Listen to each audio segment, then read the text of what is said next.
আজিৰ এইটো ভিডিঅ'ত চেপ্টাৰ নাম্বাৰ 5 someone এই কবিতাটোৰ এক্টিভিটিছসমূহ আমি আলোচনা কৰিবলৈ লৈছোঁ। ইয়াতে এক্টিভিটিছ নাম্বাৰ হৈছে 4। ইয়াতে কৈছে work in groups, fill in the caps and complete the poem. সম ৱৰ্ডছ আৰ গিভেন বিলো। ৱৰ্ক ইন গ্ৰুপছ অৰ্থাৎ এটা গ্ৰুপত বা গোটত কাম কৰিব কৈছে।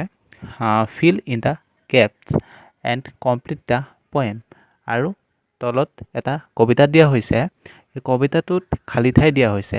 এই খালী ঠাইখিনি সম্পূৰ্ণ কৰিব কৈছে।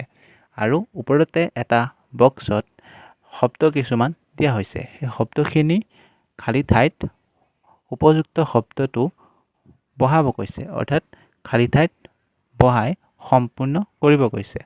অৰ্থাৎ ফিল কৰিব কৈছে।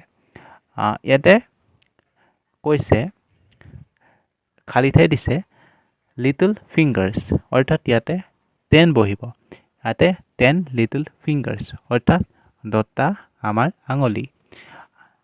10 লিটল ট'জ অৰ্থাৎ খালী ঠাইত আমি লিটল বহাইছোঁ। অৰ্থাৎ 10 লিটল ট'জ অৰ্থাৎ সৰু 10টা ভৰিৰ আঙুলি।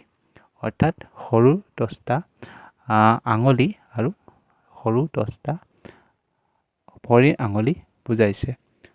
আৰু 2 little ears and 1 little nose। 2 little ears অৰ্থাৎ 2খন সৰু কাণ আৰু 1 লিটল nose অৰ্থাৎ এটা সৰু নাক।